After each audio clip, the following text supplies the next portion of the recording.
పేరండి? నా పేరు శ్రీనివాస్ రెడ్డి సార్. శ్రీనివాస్ రెడ్డి గారు చెప్పండి, ఇప్పుడు మీరు నారాయణ రెడ్డి గారు టీడీపీ తరపున నిలబడ్డాడు మార్కాపురం నియోజకవర్గంలో. రెడ్డిస్ అందరూ నాకే ఓటేయండి, నేను మంచి చేస్తాను కూటమి ద్వారా మీకు అని అనడం జరిగింది. అదంతా ఒట్టి అసంభవం. అదంతా రెడ్డి గారు అంతా నారాయణ రెడ్డికి అయ్యారు. రెడ్డి గారు అన్న రాంబాబుకి యాంటీ ఏమి కాదు. రెడ్డి గారు అని అంటే ఇప్పుడు ఫైనల్ జగన్మోహన్ రెడ్డి రెడ్డే కదా, మరి ఆయన మరి రెడ్డికి వెళ్ళొచ్చుగా, మరి ఆయన దగ్గరికి ఎందుకు వెళ్ళినట్టు మేము అడుగుతున్న దానికి సమాధానం ఏముంది? మంచి చేస్తాను ప్రజలకు ఆల్రెడీ జరుగుతూనే ఉంది, ఇప్పుడు మంచి కదా చేసేది జగన్. మరి ఏంటి వాళ్ళేమో మంచి జరగట్లేదు, ప్రజలను దోచుకుంటున్నారు, దోపిడీ రాజ్యం అని అంటున్నారు కదా. అవన్నీ గ్లోబల్ ప్రచారం అంతే. అంటే అట్లా చేసి జనాలు నిజమే కొంతమంది అన్నా ఇట్లా మార్చొచ్చు అనేది వాళ్ళ ప్లాన్. రీసెంట్ గా జగన్ గారు రాయి వేయించుకొని కావాలని ఓట్లు రాబట్టుకుంటున్నారు అని అంటున్నారు. వాళ్ళని వేయించుకోమని ఒకసారి చూద్దాం. ఒక్కసారి వాళ్ళు వేయించుకోమను, పవన్ కళ్యాణ్ కానీ లేదంటే లోకేష్ని కానీ చంద్రబాబు నాయుడు కానీ, వాళ్ళ ముగ్గురు ఎవరన్నా ఒకళ్ళు వేయించుకోమను. మరి వాళ్ళకి వస్తాయి కదా, సానుభూతి వస్తుంది కదా, మరి వేయించుకోమన్నారు రెడ్డి వాళ్ళు. ఓకే, సో ఇంకా ఇప్పుడు ఈ 5 ఏళ్ళు అలాగే 14 ఏళ్ళు చంద్రబాబు గారు చేశారు. ఈ రెండిట్లో మీకు ఏది మంచి జరిగింది, ఎలా జరిగింది?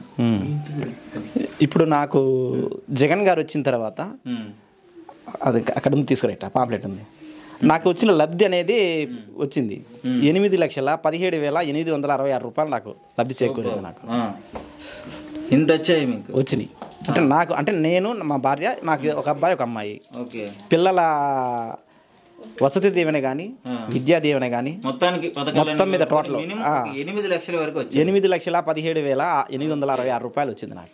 ఇప్పుడు ఒక సగటు కుటుంబానికి ఇంత ఇస్తున్నాడు, సోమరిపోతులను చేస్తున్నాడు అని చెప్పేసి అపోజిషన్. ఇప్పుడు నేను చూసా కదా, నేను ఇప్పుడు అన్నది అన్న వచ్చి పనికి వెళ్ళి వచ్చి ఇప్పుడు నాకు 8 లక్షలు వచ్చినాయి. నేను ఏమైనా సోమరితనంగా ఉన్నానా? కష్టం చేసుకోవట్లే నేను. అవన్నీ ఏంటంటే వాళ్ళు రాజకీయంగా బురజల్లారని అట్లా చేయటం అంతవరకే. ఇదిగోండి చూపించండి, కెమెరాకి చూపించండి. 8 మీకు పడిందా? జగనన్న వసతి దీవెన 60,000. దీనిది 8,17,860. బస్రెడ్డి శ్రీనివాస్ రెడ్డి. ఓకే, సో ఎలా అనిపిస్తుంది మరి? మరి గతంలో 14 ఏళ్ళు ఉన్న ప్రభుత్వం మీకేం చేసింది? ఏమీ చేయలే. కరువు కాటకాలు తల్లాడి ఒక టైంలో మాది వ్యవసాయ కుటుంబం. మామూలుగా రైతులకు నిజం చెప్పండి, చంద్రబాబు గారు నేను వచ్చినప్పుడు ఇంత చేశాను అంత చేశాను, రైతుల్ని పైకి తీసుకొచ్చింది నేనే అని చెప్పారు కదా. పైకి తీసుకురాలే. ఒక్క అరకరా నీళ్లు బారితే బాగుండు, ఎక్కడన్నా గొడ్డకు మేత పెట్టుకుని ముందు గొడ్ల కాపాడుకుందాం ఈ కరువు నుంచి బయటపడిన దాకా అని ఆలోచన లేదు. గొడ్లకు గడ్డి లేదు. ఇంకా పంట ఏడ వచ్చేది, గడ్లకే గడ్డి లేక ఏం చేయాలి గొడ్లని అనే ఆలోచన ఆవిడ ఇదన్నా. ఎట్లా అంతలేకి జగన్ రావడం, ఇంకా అంటే కాలం అనుకూలించడం, వర్షాలు పడటం వల్ల అట్టాడిది. మళ్ళీ ఇప్పుడు మేము వ్యవసాయం చేసుకుని బ్రహ్మాండంగా బతుకుతున్నాం. సో ఇక్కడ మరి అన్నా రాంబాబు గారిని ఓడిస్తాము అనే కాన్ఫిడెన్స్ తోనే కనిపిస్తున్నారు నారాయణ రెడ్డి గారు. అవన్నీ వట్టి మాటలు. అవన్నీ ఏంటి ఇద్దరికి తేడా ఏంటి? ఇద్దరు స్వభావం ఎలా ఉంటుంది? అన్నా రాంబాబు గారు సౌమ్యుడే. మనమేం అలాగా ఆయన కొత్తగా వచ్చాడు కదా, ఇప్పుడు ఆయన గురించి మనం ఏం మాట్లాడలేదు. సౌమ్యుడే, కాకపోతే ఆయన ఏం పెద్ద వివాదరహితుడే, వివాదాలకేమి ఇదవ్వలే మనిషి కాదు. మరి అపోజిషన్ లో ఉన్న వ్యక్తి నారాయణ రెడ్డి గారు, ఆయన మనం చూస్తానే ఉన్నాం. ఇంకా అది అంతకు ముందు నుంచి చూస్తానే ఉన్నాం ఆయన. అది సరే, ఇప్పుడు నారాయణ రెడ్డి వ్యక్తిగతంగా మాకేం ఆయన మీద ద్వేషం అయితే ఏం లేదు, కానీ పార్టీ పరంగా అయితే మాకు నచ్చదు. అది అన్న, మార్కాపురం నియోజకవర్గంలో ఈసారి ఏ జెండా ఎగరవేద్దారంటారు ఎలక్షన్ తర్వాత? వైఎస్ఆర్సీపీ జెండానే ఎగురుతుంది. వైఎస్ఆర్సీపీ జెండా ఎగురుతుంది అంటారు.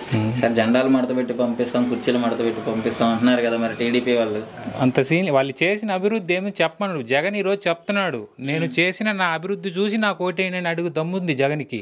వాళ్ళు మేము పలాని చేసినాము, పలాని పథకం మేము చేసినాము అని వచ్చి చెప్పమను ధైర్యంగా. వాళ్ళు చెప్తూ ఒక పథకం అన్న గుర్తుందా? రాజశేఖర రెడ్డి 108 ఇలా గుర్తున్నాయి పలాని పథకాలు. జగన్ కూడా ఇన్ని పథకాలు నేను చేశాను, మీకు ఇంట్లో మంచి జరిగితేనే నాకు ఓటేయండి అంటున్నారు. చంద్రబాబు గారు కూడా పసుపు కుంకుమ అని పెట్టారు, జన్మభూమి కమిటీలు అని పెట్టారు కదా. ఇప్పుడు జన్మభూమి కమిటీలు తెస్తానని దమ్ము ధైర్యం చంద్రబాబుకు ఉందా? జగన్ అన్న వాలంటీర్ వ్యవస్థ నేను తెస్తాను, సచివాలయ వ్యవస్థ ఉంది అని మాట్లాడుకో జగన్ చెప్తాడు, కానీ జన్మభూమి కమిటీలు నేను మళ్ళీ తెస్తాను అని చెప్పే దమ్ముందా? చెప్పరంటారా? చెప్తే ఎలా ఉంటుంది? జన్మభూమి కమిటీలు తెస్తామని చెప్పండి, మనం ఆ వచ్చే ఓట్లు కూడా రావు వాళ్ళకి. ఎందుకండి? జన్మభూమి కమిటీల ద్వారా ఎవరికి న్యాయం జరిగింది? వాళ్ళ పార్టీకే జరిగి వాళ్ళ పార్టీలో కూడా అందరికీ జరగాలి, ఎవరికో నలుగురికి. మరి జగన్ గారు కాపీ కొట్టారంటే చంద్రబాబు గారి పథకాలన్నీ ఆయన చేసిన పనులన్నీ కాపీ కొట్టి ఫలాని పథకం అని చెప్పమను. సచివాలయాలు కూడా నేనే కట్టించాను, ఎక్కడ నేనే తీసుకొచ్చాను అని అంటాడు చంద్రబాబు గారు. లేదు లేదు, సచివాలయం లేదు, ఏమి లేదు. ఇప్పుడు జగన్కి చెప్పుకునే ధైర్యం ఉంది. ఆయన మంచి జరిగితేనే ఓటేయమంటున్నాడు, నాకే ఓటేయమని చెప్పట్లే జగను. మీ ఇంట్లో మంచి జరిగితేనే నాకు ఓటేయమంటున్నాడు. ఓకే, సో మొత్తానికి అదే మీ కాన్ఫిడెన్స్ అంటారు. పథకాల వరకు అయితే ఏ ఇబ్బంది లేదు, ప్రతి లబ్ధిదారునికి ఉన్నాయి కదా. మేము చెప్పుకునే ధైర్యం కూడా ఉంది. ఎందుకు పాంప్లెట్ల ద్వారా ఇచ్చారు వాళ్ళు, మీ ఇంట్లో ఇంత జరిగింది, జరగలేదు అని ఎవడో చెప్పమను, గుండె మేము చేసుకొని మాకు జగన్ వల్ల ₹1 రాలేదు అని చెప్పమను, మేము నిరూపిస్తాం. సో అంటే మీకేం జరిగిందో పాంప్లెట్ల ద్వారా అంత లిస్ట్ ప్రకారం వచ్చేసాయి, కాదంటానికి లేదు. ఓకే, సో ఇక్కడ అన్నా రాంబాబు గారు గెలుపు మరి ఎలా ఉండబోతుంది? అన్నా రాంబాబుగా ఈజీగా గెలుస్తాడు, ఇబ్బంది ఏం లేదు. నారాయణ రెడ్డి ఎంతసేపు ఉన్నా కుల పరంగా చూస్తున్నాడు, అంత సీన్ ఏం జరగదు. ఊరేసుకొని చస్తే ఎవరికి ఇబ్బంది? అలా రాజకీయాలు అలా అలా మాట్లాడకూడదు. నువ్వు చేసిన అభివృద్ధిని చూసుకొని పలాని పథకాలు చేసామని అడిగి ధైర్యంగా వచ్చి అడగాలని. నేను చనిపోతానంటే ఎవడికి ముద్దు వాడు చనిపోతే పోతాయి. ఇంకొకటి, ఇప్పుడు నేను ఓడిపోతే నేను ఏదో చేసుకుంటానని అన్నప్పుడు ఆయన గెలుపోవటం అనేది ఆ ఒక్క మాటలోనే అర్థమైపోయింది. ఆల్రెడీ ఆయనకి సినిమా కనిపించే ఆ మాట అని ఉంటాడు. అవును, అది సరే. ఈ అడ్డాలన్నీ ఇప్పుడు ఈ టన్నోళ్ళందరూ ఇంత ముందు చాలా మంది ఉండరు. ఏది ఇది నా అడ్డా అది నా అడ్డా అన్న వాళ్ళందరూ అడ్రస్ లేకుండానే పోయింది కొంతమంది. గిడ్డాలు అవన్నీ కాదు. ప్రజల మనసుని ఎవరైతే గెలుచుకోగలదో వాళ్ళే గెలవగలుగుతారు, అంతే. అది గతంలో కూడా ఇలానే మాట్లాడినట్టు గుర్తు నారాయణ రెడ్డి గారు. చెరువు విషయంలో నా చెరువు తలకాయ తీసి చెరువులో పెడతాను, జేపీ పోతా అని చెప్పినట్టు మాటికి ఎట్లా అంటుంటాడు. ఓట్ల కోసం అవన్నీ మామూలు అవన్నీ అట్లా. సో ప్రజల్లో పోతే ఇంకో విషయం చెప్పనా, మా ఊర్లో దారి దగ్గర ఒక గొడవ వస్తే టీడీపీ గవర్నమెంట్, అప్పుడు టీడీపీ గవర్నమెంట్లో మేము ఎఫ్ఐఆర్ కాపీ ఇస్తే స్టేషన్లో తీసుకోవాలి. అప్పుడు ఆ రోజు ఎఫ్ఐఆర్ కాపీ మా మీద దౌర్జన్యం జరిగితే మేము ఎఫ్ఐఆర్ కాపీ ఇస్తే మా మీద కాపీ తీసుకోవాలి ఎస్ఐఆర్ టీడీపీ గవర్నమెంట్లో. అది వాళ్ళ పాలన. అది తీసుకోలే. అప్పుడు మాకు జంకి వెంకటరెడ్డి గారు 2014లో గవర్నమెంట్ ఏమో టీడీపీ గవర్నమెంట్ అయింది. ఇదే నారాయణ రెడ్డి ఇన్ఛార్జిగా ఉన్నాడు. ఇన్ఛార్జిగా ఉన్న ఆయన మాట చెల్లింది, కానీ మాకు ప్రజెంట్ ఎమ్మెల్యేగా ఉన్న ఈయన చెప్పినా కూడా మా ఎఫ్ఐఆర్ కాపీ తీసుకోవాలి. అధికారంలో టీడీపీ ఉంది. ఓకే, అది. కానీ పోలీసులను వాడుకునేది జగనే అని అంటున్నారు కదా. ఇప్పుడు నేను చెప్పినాను కదా, ఎవరు ఆడుకున్నట్టు? అప్పుడు ఎవరు ఆడుకున్నట్టు? ఇప్పుడు ఎమ్మెల్యే అయ్యిండి కూడా ఎమ్మెల్యే కూడా పవర్ లేదు. ఇది మా ఎఫ్ఐఆర్ కాపీ తీసుకోండి సార్ మాదేనా ఇచ్చినా కూడా మా ఎమ్మెల్యే చెప్పినా కూడా తీసుకోలేదు. అది సరే. పోతే ఇంకొకటి, ఒక ఆట కావచ్చు, అది ఎలక్షన్ కావచ్చు, ఒక యుద్ధం కావచ్చు, ఏదైనా గెలుపోవటం అనేది రెండు దేనికైనా సిద్ధంగానే ఉండి దిగాల దేంట్లోకైనా.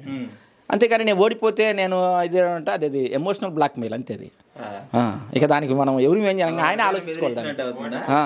ఎమోషనల్గా ఏదో క్యాష్ చేసుకోవాలన్నట్టుగా ఆయన ఎమోషనల్ వర్కౌట్ అయ్యింది అంటారు ఇక్కడ. అది అంత లెక్కల కాదు అది. కానీ జగన్ గారి మీద కూడా కొన్ని వ్యాఖ్యలు వచ్చాయి కదా, రౌడీయిజం చేస్తున్నాడు, గూండాయిజం, అందరిని జావదెంగుతాడు, చాలా మందిని జావదెంగండి.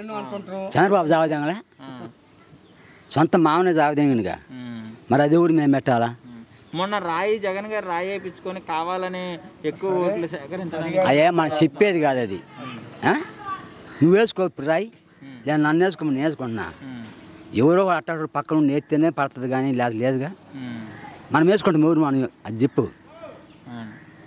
మన ఊరికి మనం అనుకోవటం, మనం చూడండి, మనం అనకూడదు. ఆయన వేసుకోండు, పక్కన వేసిండు, మాట చెప్పేది అది లెక్క.